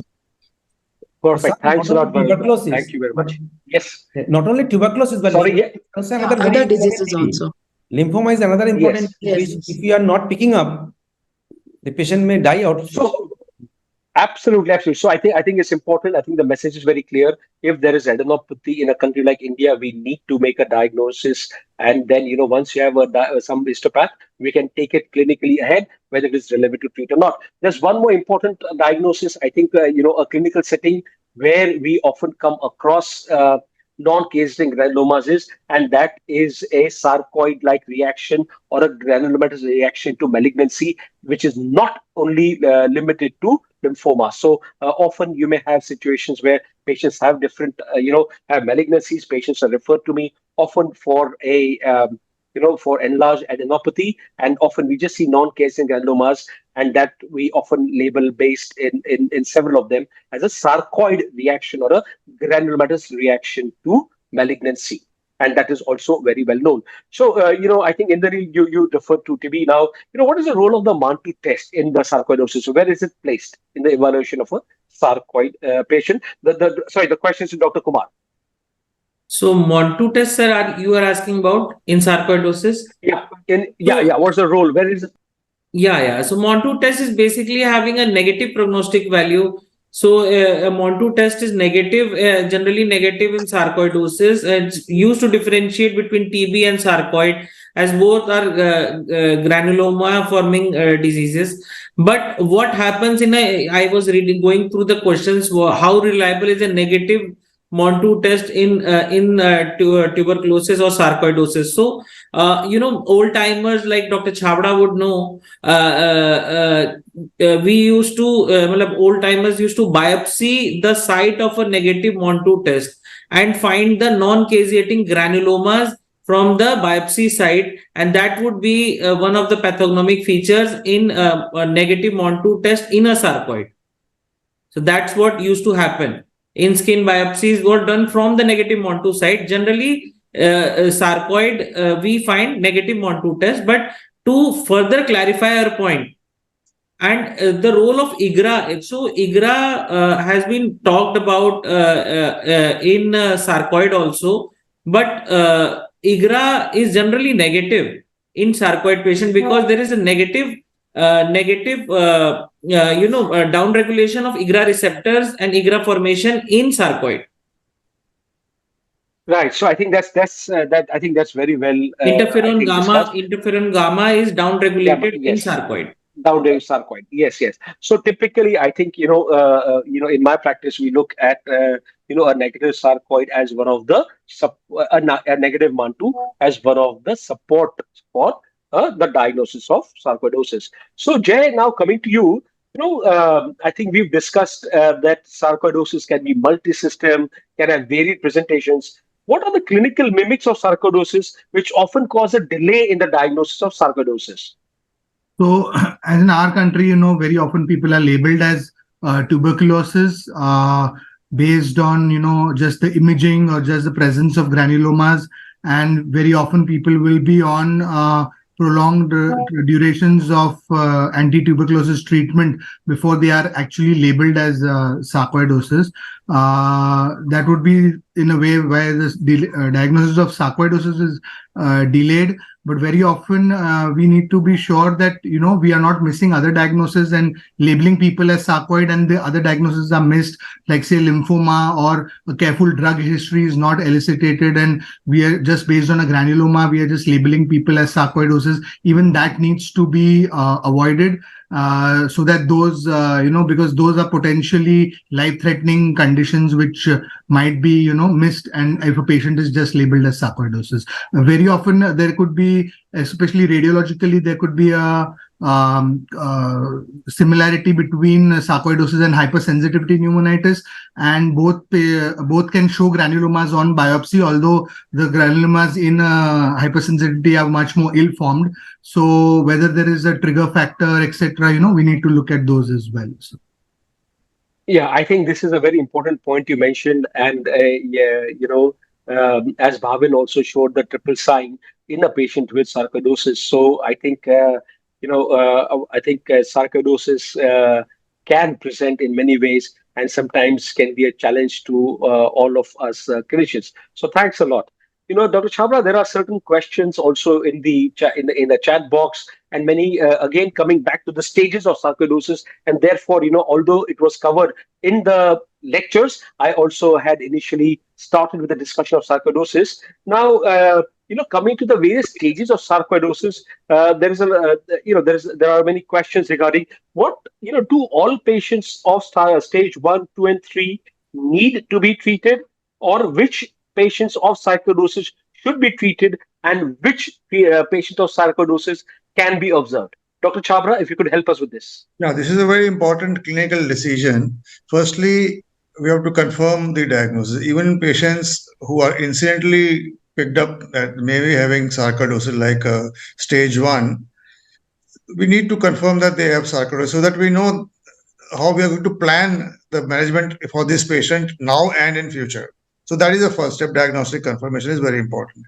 Secondly, if the patient is asymptomatic, and that usually happens in stage 1, then the option of not treating is there, and it has to be discussed with the patient that this disease has a more than 50% chance of going to spontaneous remission at this stage. So this is the benefit of discussion that we have to give to the patient. And if the patient has symptoms, because symptoms and stages do not always correlate. Higher the stages, so mostly patients with stage 2, 3, 4 would have symptoms. These would impair their quality of life, and greater the impairment of function, greater is the risk of mortality. And that is the basis of treatment. Risk to the patient, mobility, and what is the impact on quality of life. So with these, definitely the patients have to be treated. Having said this, even in patients who have asymptomatic chest involvement, I would still search for extrapulmonary involvement, because sometimes we do pick up cardiac sarcoidosis with asymptomatic lymphadenopathy or uveitis with asymptomatic lymphadenopathy. So the disease is active, if not in lungs, elsewhere. So these patients would also require treatment. So only patients who are not having extrapulmonary sarcoidosis, no symptoms, stage 1, and they are available for follow-up, we can have a follow-up for these patients every 3 monthly, go on repeating their chest exercise till it resolves. Majority of patients in practice do require treatment because they wouldn't come to a doctor if they don't have symptoms. Right. So that's very well said. So, like, they would come to you only if they have symptoms, and if there are symptoms in sarcoid, and if there's an, excuse me, an organ involvement, one has to treat. But often we are now seeing patients who are asymptomatic, who've undergone health checkups for various reasons, for going overseas or a routine health checkup. We look at adenopathy, and then the adenopathy comes up. And like we discussed, adenopathy has to be investigated. And so there are these situations when we come across adenopathy and you have a non-caseating granuloma, which may be demonstrated. And often we have such patients who are referred for biopsies to us. They come for a EBUS biopsy. Also, I think, like you very rightly said, you have patients with, adenopathy who may have uveitis. So we have the other way around. We have patients, we have some really a good network of ophthalmologists, who would, in certain clinical situations, when they suspect sarcoidosis or a granulomatous condition as a cause of the uveitis, they would do multiple, they would do evaluation scans, have become a routine. And in such cases, if there is, we picked up adenopathy, you diagnose granulomatous adenopathy. So they, in the mediastinum, these patients may be asymptomatic from the pulmonary point of view, but the uveitis becomes a reason to treat. So I think so very well. Thanks, Dr. Chabra, for this overview about treating. Let's move a little bit further, and now I want to come to Indranil. Indranil, can you just give us an overview about and these are also the questions coming in the chat box, an overview about initiation of the treatment for sarcoidosis, how long you treat sarcoidosis, and how do you taper? I know this is a very big question, but I appreciate if you would give us a brief overview on this. So thank you. And this has already been taken in the presentation of Chapra sir. So as told, for asymptomatic patient with stage 0, 1, X-ray, they are not likely to benefit. But with mild symptoms, such as cough, they can be treated with inhaled corticosteroid. But patients, even who are asymptomatic, but when there is a significant drop in the pulmonary function, they should be considered for therapy. Dyspnea also, again. And as told, corticosteroid remains the initial drug of choice for the treatment of this disease. So to start with, a starting dose of 20 to 40 milligram of prednisolone or its equivalent. And when the steroid has been started, this patient should be followed up, say, in every 1 month or so, depending on the patient condition. The dose can be tapered. So again, how long, it's a real question. So after 3 to 6 months, the dose can be tapered to the physiological level. For example, the 10 milligram of prednisolone per day or equivalent. And if such a taper is not successful, or if there is toxicity, one should consider adding steroid sparing. We have from the armamentarium the steroid spacing, the methotrexate, the azathioprine, and the alternative drugs like the anti-TNF agents may be considered, the infliximab, which is widely used now, or the adalimumab may be effective. So these are the things, but again, the duration may be 6 months from the starting of show, and then we have to follow up to see what is there. And Dr. Chabra has already presented a flowchart for that. Okay. Yeah. Thanks, Indranil, for that. I think you've given an overview about initiation of steroids, and I think how long you give, and then eventually you start tapering. I think tapering of the steroids is a very it's a clinical decision.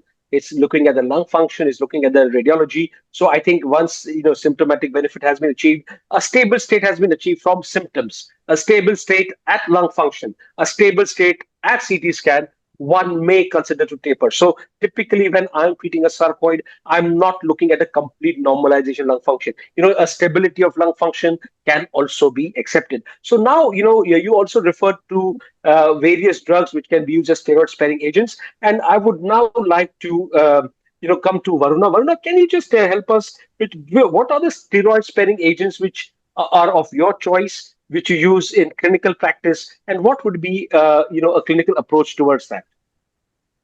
The steroid sparer drugs mostly used are methotrexate, and another is an azathioprine. I prefer most of the azathioprine, but there are all other drugs available like leflunomide, mycophenolate, and hydroxychloroquine is mostly used in the skin sarcoidosis. There is also available of the TNF-alpha inhibitors, rituximab. The injections are also available, but these are rarely used. If we give the patients a regular continuous treatment with the monitoring, then we hardly go with the rituximab. Right. So I think that's a good overview. We've also been using azathioprine for a long time, but now I would tell you a little bit of my change in practices. Typically there's a pulmonary sarcoid. If there is a cutaneous sarcoid, my first choice agent of choice, I've moved to methotrexate, and we've had methotrexate is also giving good results. So I think I agree with you. So methotrexate is my first choice. Azathioprine is next, and then of course that, and slowly also we use a combination of HCQs and sometimes mycophenolate also. Yes. As a part of discussion, sir, what dose of methotrexate do you start and increase to or decrease to? So that's a very good question. So my it's about 15 milligram is the recommended dose for the sarcoidosis. But I will tell you one thing. I think from experience, it's a one important message. As Dr. Chabra said, there's no rush about treating sarcoidosis unless you have specific symptoms. So I personally start with 7.5 and then I build up to 15. The reason is that often when I have started upfront 15, we've seen a lot of side effects, particularly hematological side effects. I've seen leukopenia, low platelets sometimes, which you can get, even low hemoglobin, that one can get with methotrexate. So the way I start is, I start with 7.5, I go to 10, I monitor the patients, and then of course you can go up to 15 milligram per week of sarcoidosis. For the sake of discussion, yes. For the sake of discussion and for all our crowd, how often do you monitor? While giving on methotrexate, sir? So as far as methotrexate is concerned, I think before we initiate the therapy of methotrexate, a complete evaluation is required. Your routine biochemistry, your CBCs, liver function tests are required. And what I particularly do is that initially, once I've initiated methotrexate, my first set is done typically after 4 weeks. Then the next follow-up is 2 weeks, and then 2 months. And then typically, depending on how I'm escalating the dose, typically on how I see that the CBC is settled, how the creatinine is, how the liver function test is, I will monitor the patient adequately. So I think that's what it is. So that has been my approach. Dr. Chabra, yourself? Yes? Just one brief point about dosing, about steroids. There is now a trend to move towards lower doses of steroids. Yes. The 2021 guidelines recommend only 20 milligrams of prednisolone. 20 milligrams of steroids. So initially in the past, it was 1 milligram per kilo. Then it came to 0.5 milligram per kilo. And I completely agree with you. Most of the patients I would now initiate on 20 milligram of prednisone. And I'd go further. If I have a patient, we get a lot of opinions. We get a lot of sometimes, patients who are not the first diagnosis, have been diagnosed for a while.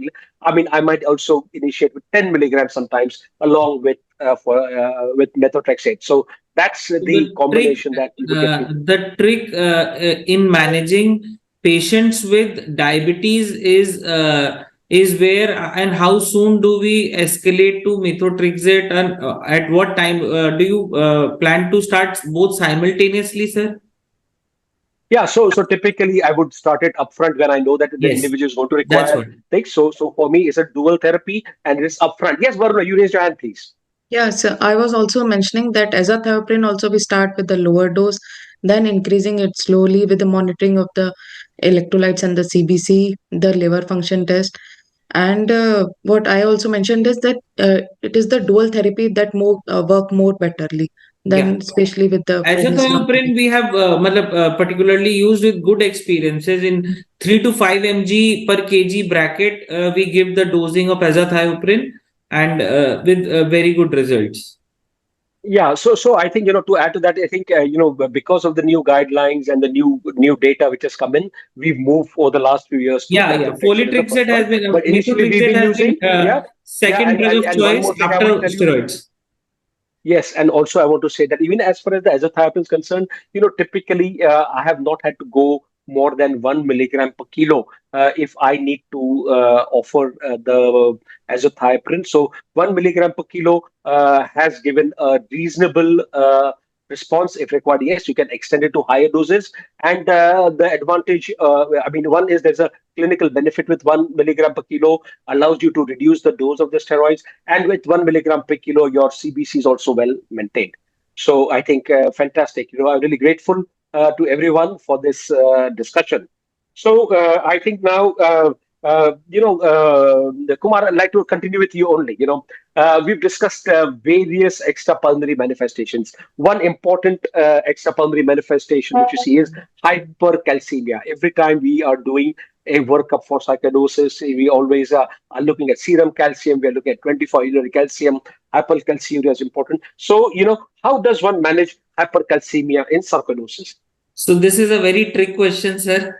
Hypercalcemia and sarcoidosis, how often do we see, right? It is, the eyes would see what the mind knows, and you would just gloss over things. So hypercalcemia in sarcoidosis is a known entity, and that happens because the 25 OH vitamin D3 changes, converts into active 1,25 OH vitamin D3 active metabolite. So that's how this calcium levels increase. It leads to nephrocalcinosis, calciuria, hypercalcemia. So how do we manage? So generally we have a habit of starting calcium supplements when we give steroids in our ILD patients. So one should be judicious of not putting calcium in sarcoid patients. Or you should have a regular testing of 3 to 6 months, give a low calcium diet, maintain adequate hydration, minimization of exposure to sunlight, and of course 5 to 15 mg of prednisolone is the drug of choice, which will balance your calcium levels also. So these are the things which we do to manage hypercalcemia in patients. And the most important thing is checking your calcium levels every 3 to 6 months. Yeah, so I think that's a very good overview as far as the hypercalcemia is concerned. Yes, we don't see hypercalcemia very often, but we do see it from time to time. And as Kumar said properly, we have to actually look for hypercalcemia, look for hypercalciuria, and they would find it. Often, one more thing that I monitor in such individuals is the serum creatinine. There's often an intravascular depletion or intravascular depletion, and therefore you have to give the fluids have to be administered. In an acute case of hypercalcemia, it's hydration plus calcitonin at least for the first 48 hours, and the creatinine is something important, and you can see the creatinine beautifully coming down once you start treating this, of course, in combination with steroid, calcitonin, and also with hydration. So I think creatinine is also something that one needs to monitor. One more thing, as far as the hypercalcemia is concerned. There is some suggestion in the literature that it is not very strong. Often that there may be a risk of hypercalcemia coming back again once you taper treatment. And these are some of those individuals who may need continued immunosuppression in the long term. So these are that segment where one have to be very careful when you taper steroids or taper immunosuppression, and that the calcium levels, etc., need to be monitored in these patients. So fantastic. Thanks a lot, Kumar, for that. And now I come to Jay. Jay, we all discussed about, initiating therapies, monitoring the patients. When does one consider to stop therapy in patients with sarcoidosis? So if the patient has been clinically stable for at least 6 to 12 months, and on your lung function and radiology, and ideally if it's restricted to lymph node or pulmonary TB, then maybe and if you can have been able to get the patient down to a low steroid dose of say 5 milligram per day, etc., then you might, after counseling the patient, carefully attempt to stop treatment, but look out for relapse carefully with close follow-up, because the highest risk of relapse in such patients is probably within the first year. So have a close follow-up for about 2 to 3 years. Look for relapse in such patients. So stability for about 6 to 12 months, clinically, radiologically, as well as pulmonary function-wise, on a low dose of steroid, and then we might be taking an attempt of stopping that. Yeah, perfect, Jay. So I completely agree with you. I think, we have to be in this conscious effort of seeing how we can minimize the medications for these individuals. And, typically these individuals may require therapy anywhere from 12 to 14 months for sure. And then, you really need to think about how we can withdraw the therapy for these patients. One important thing, I would like to highlight is, the talking to the patients. Patients have to be told that this is sarcoidosis, this can relapse. Sarcoid is going to stay with you for life. And I think, and that from time to time, a regular monitoring is required, as Jay said, to see whether the sarcoidosis is relapsing again. And one more thing, which I often also encourage is, and I also learned, is that doing a regular lung function test is extremely important. Often we will find that these individuals have an obstructive airway disease component, and if they have this obstructive airway disease component on the lung function test, so then the one switch that can be made is giving inhaled corticosteroids and trying to reduce the oral corticosteroids or the oral immunosuppression. And often we have several patients who may be fine and may do quite well with the inhaled corticosteroids. So now that we've discussed about how do you taper therapy, we discussed hypercalcemia. Now I would like to come to Dr. Chhabra. So with your experience, can you just tell us, how does one suspect cardiac sarcoidosis, and what would be the treatment approach for cardiac sarcoidosis? Well, cardiac sarcoidosis is something very difficult to diagnose. It's overdiagnosed also, it's underdiagnosed also. And postmortem studies always show that it's a fairly common involvement, more than 25-30%. So that would mean that most of the patients remain asymptomatic. Now, in my practice, what I have seen is a couple of patients who present with syncope. Then palpitations are common. So usually these are the patients where one would be, in any case, as I mentioned, ECG is the minimum test that is to be done in all patients. And sometimes we do pick up too many ectopics or a block somewhere. So that is very useful. Because the major involvement of heart is both muscular, so they are prone to cardiomyopathies, non-ischemic cardiomyopathy, as well as conduction abnormalities, arrhythmias. And these involvements can have other causes also, especially in middle-aged persons. So there's always a suspicion it might be a coronary artery disease. So that also has to be ruled out. So high degree of suspicion is required, and the diagnostic guidelines of ATS, they say that if you have an ECG abnormal, next thing is to combine it with a Holter and an echocardiograph. And if you have a reasonable suspicion, then go on to imaging. And the recommended imaging now is a cardiac MRI is recommended over PET scan. There was a time when PET scan was given the preference, but MRI is supposed to pick up better. But PET is equally good, and I have seen beautiful focal deposits. Uptakes are there, and these confirm that it is correct. Biopsy is practically never done, and in any case, biopsy is not very specific, not very sensitive also. So with ECG involvement, echo involvement, and a PET scan showing diffuse mottling uptake, one is reasonably sure that it is sarcoidosis of the heart. Now, about treatment, this is one involvement where there's a high risk of mortality. So these patients, besides requiring specific management of their arrhythmias, and these are also candidates for devices. So an ICD is required in these patients. And then these patients require a combination treatment straight away. So steroids plus a second drug like methotrexate continued. And there's very often a lifelong commitment that they have to continue these drugs lifelong. So here we were discussing the question of stopping steroids. Here stopping is a little tricky thing. So generally I've continued with an implanted device, low dose of steroids and sometimes methotrexate forever in these patients. So perfect. Thanks a lot, Dr. Chabra, with your experience and your explanation. I think that's a lot of value that you have added to this entire discussion. And I completely agree that yes, arrhythmias often, as I said, we have cardiologists who are referring patients to us because they might suspect that the cause of arrhythmia may be the sarcoidosis. So there are two conditions. Allow me to stray away a little bit. Two conditions where we start cardiologists to refer to us for arrhythmias. One is sarcoidosis, and other sleep apnea. So these are the two conditions where our arrhythmia specialists have become very, very conscious and alert, and we see more and more of these patients. So now, after having discussed this, I want to come to Indranil. We've discussed about, treating sarcoid. We discussed about monitoring of the sarcoidosis. How do we prevent relapse? And, in case a relapse happens, how do you treat a relapse? Okay. Thank you. You're there? That's the most important clunch in the management of sarcoidosis. So once you withdraw the anti-inflammatory medication, relapse is there. So if you go through literature, it may range anywhere between 13 to 75% or something like that. And usually it occurs a month or so to a year after you start tapering the dose or discontinuing the dose.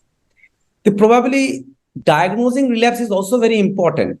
So worsening of the imaging maybe, or the clinical worsening, or when worsening of imaging correlates with the worsening of the pulmonary functions, then you can think of relapse. Another criteria which was question has been asked in the chat box I have seen about the role of the sachet, serum angiotensin converting, whether an increasing rise of the titer of the sachet may be a sign of relapse or not. That's also another thing which has been well studied. So there are a few risk factors also for relapse when, for example, the addition of a risk factor may be use of steroid therapy for 2 years or long, and then you have stopped the steroid therapy. Patients who have been treated with infliximab may appear to have a higher risk of, say, likelihood of relapse. So again, the PET scan may be helpful in detecting the inflammatory part or the relapse. And in terms, we have to again restart the same dose of corticosteroid as we have done when we have treated these patients with this sarcoidosis. That may be the option that we have. Yeah, thanks a lot, Indranil, for that. And, even if you saw in Bhavin's lecture, he showed us, very interesting cases where there's a migration of stages. Initially, you have a dominant of adenopathy, a little bit of parenchymal involvement, and then in the subsequent, a few years later, you see that the adenopathy is regressing, and then you have the pulmonary component increasing, and then subsequently you see the fibrosis setting. So as you very rightly said, I think, yes, our goal, we always hear that, in sarcoid, the treatment can be stopped. We always hear that, we can observe sarcoid, we don't need to treat all sarcoids. But I think it's extremely important that, in patients who are symptomatic, who got end organ involvement, whenever we are tapering the medications, a proper monitoring is required, and also a proper counseling of the patient required, so that if there is any change in symptomatology during the monitoring, it can be identified early and that we can take appropriate steps. So now again, in the continued discussion of the relapse, I'd like to come to Varuna. Varuna, what is the role of TN alpha inhibitors or biologics in the treatment of sarcoid? I know you referred that saying that they're not very common, but if you can just expand a little bit about what their role is and how often it is needed in clinical practice. Okay, the TNF alpha, as we know, it accelerates the inflammation and it helps in the maintenance and the granuloma formation. So the TNF inhibitors are required for that, and it is mostly required when there is a persistent disease, despite with the patient being on glucocorticosteroids and the dose mostly more than 15 milligram per kg, with the addition of one immunosuppressive agent also. And if these two drugs are failing, then we add on for an TNF alpha inhibitors like infliximab, which can be given at a dose of 3 milligram per kg, and there is a weekly interval of 2, 6, 12 that is to be given. And what we have to other drugs that are also available, like I said, rituximab. And another thing which can be done is we can also monitor the CD4 T cells lymphopenia. If there is a CD4 T cell lymphopenia in a peripheral blood, then the patient will respond to an TNF alpha inhibitors like infliximab. Talking about the clinical scenario, yes, it is very rarely used, and I have still not used it. Great, great. Thanks a lot, for this overview. And, in interest of time, I'll just speed up. There are many questions in the chat box. We'll try to cover them as much as possible. Kumar, there's a question about non-pharmacological treatment. So can you quickly just, briefly tell us about what is the role of non-pharmacological treatment in sarcoidosis? So what we are doing in every other disease of respiratory medicine, rehab, a structured rehabilitation program, basically a supervised exercise program along with, psychosocial and psychological support, a diet, a careful diet plan, and a low calcium diet, as I mentioned, will not only improve the quality of life, exercise capacity, and muscle strengthening, because we are putting this patient on long-term steroids of almost 1.5 to 2 years. So that muscle strengthening part has to be taken care of along with exercise capacity. That's what. Great, great. And, to that I can ask, I think the vaccinations which we give them, vaccination, yes, definitely. Vaccination is very important. Perfect. Now, quickly, Jay, coming to you, again, can you tell us the clinical presentations which have a good prognosis? So generally, stage 1 or stage 2 sarcoidosis generally have a better long-term prognosis with fewer symptoms at 5 years and lesser mortality. Once it reaches to stage 3 or stage 4, the likelihood of persistent symptoms and mortality both increase.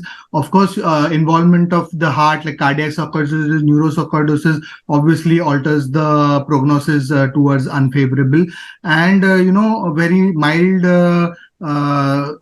sarcoidosis, as you can say, maybe just like erythema nodosum or just uveitis would definitely have a much better, or scleritis have a much better prognosis compared to systemic involvement. So perfect. I think you really highlighted it important. I think the areas which have a good prognosis, and I think that's an area where the treatment also can be limited, and we must actively look, if you're treating them, then how to withdraw the treatment. Now, a very hot question, which is also there in the chat box. I think for that, I have to come to Dr. Chhabra now. Sir, what is the role of antifibrotics in sarcoidosis? Well, it's a very difficult question to say yes or no. Right now, we have very little evidence to say that it should be used. The inbuilt study of nintedanib on progressive pulmonary fibrosis, that included only about 10 or 15 patients of sarcoidosis. So it was not powered to show any beneficial effect in sarcoidosis, although in subgroup analysis in that study, they did find that it at least ensured stability. So this disease sarcoidosis rarely resembles a UIP picture. So if that is there, which is a very rare presentation, then one would be tempted to use nintedanib. Otherwise, if there is clear evidence that there is a progressive pulmonary fibrosis, so that means a rapid fibrosis within 1 or 2 years of observation, not that after 20 years there is more fibrosis, you start using antifibrotics. So progressive pulmonary fibrosis has its criteria, clinical, radiological, and physiological. So if that rapid progression is there and there is a picture which is compatible with an IIP, like an NSIP picture or an IPF picture, lots of honeycombing, then there is a reasonable logic to use nintedanib, although there is no evidence to support that. So that is the present position. No clear evidence supporting, but clinical judgment. If one feels that there is a progressive pulmonary fibrosis, go ahead and use, because there is nothing else to offer apart from lung transplantation in these patients. Right. So perfect. So I think, so you've answered several questions from the chat box already. Sir has already told us very well. One point, can I? Yes, please. So one point I can just talk. Just want to go second to Dr. Chabra sir. Is there is honeycombing, we have to add antifibrotics. We can simplify it to that. If not anything else, if there is honeycombing, we simply add antifibrotics. Chabra sir, am I right? That would be debatable.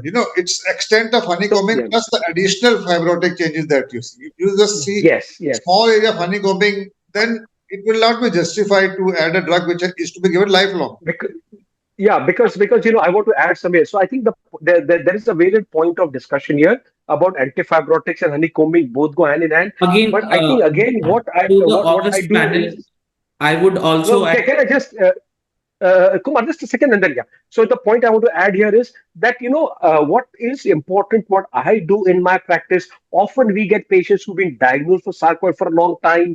They've got stage 4 things, they've got fibrosis, they are symptomatic. The question here for me is that individual showing clinical stability at that level, not necessarily better, that is the individual clinically stable. Then the role of the serial CT scans. Is there a progression in the fibrosis? I think that's extremely important. I think these are the two important criteria where I would take into account, even in the presence of a traction bronchiectasis or a honeycombing, because if that appears to be stable and non-progressive, then we could do them, with one less drug. And clearly, just to be very clear with the entire audience here, the data is very limited, the data is evolving, and in any case, we use antifibrotics in such patients or in any other patients with ILD where there are no clear-cut recommendations. It's an off-label use, and typically, I personally document that if I use it off-label on the prescription, and we also tell the patients it's an off-label use, but clearly we convey to them that there is a potential benefit, and therefore it is being used in a particular situation. Kumar, back to you. Thank you, sir. I got the point about it, and I would agree also that the worsening of disease is where, and the serial CT scans are the way to go forward. Yeah, perfect. Now, we are run out of time, but there are one or two questions which I like to put across, and I would like anybody to take this. Is serum? There's one question here, that in case of if somebody has a bulk, TB, TB gene expert positive, and a high serum ACE levels, do you treat for one or do you treat for TB and sarcoidosis? Anybody? Yes, Varuna. We should treat for a TB first, because starting with the steroids and then would flare up. The sarcoidosis, if not flaring up, not with that stage, treat the TB first. Once the course is done, then take up with the sarcoid. See, the practice and one more thing I'd like to add is that in patients with TB also, the ACE levels can be high. So the ACE levels are pretty not. So Dr. Chabra, you were saying something? Yeah, see, there was a practice in 20 years back treating both diseases simultaneously, but that is no longer advised. In fact, it is discouraged now. If it is TB, evidence is that treat tuberculosis first. Yeah, and I think one of the things is that one of the reasons why ACE is becoming a weak support for the sarcoidosis is that ACE levels can be elevated in any granulomatous condition, including tuberculosis. So I think I agree with the panel that if you have TB, first treat TB, and then you can take a call whether it has any role at all, if any, later on once the anti-TB treatment is done. So I think, we've managed to cover a lot of these questions. I'm sorry if we missed on a couple of questions, and I think we've exceeded our time substantially. I don't want to hold our seniors and the August panel back, for more than this. We've had more than 2 hours of this fantastic webinar and discussion. I'm really grateful to the entire panel and the speakers for the lovely teaching I've had today and so I think I learned a lot. I want to, at the outset, thank the panelists, the speakers, the Indian Chess Society, and there's Sandeep Salvi, there's Amita, there's Rajadhar, we've got Indranil here as a representative also, and of all Sipla and Harshal for making this possible and taking this to the entire audience all across. And what I just understand is that even as we finish now, Harshal has updated us that we've got 1742 participants who are live right now. So thank you very much. It's been an immense learning session for me. Thank you very much, all of you.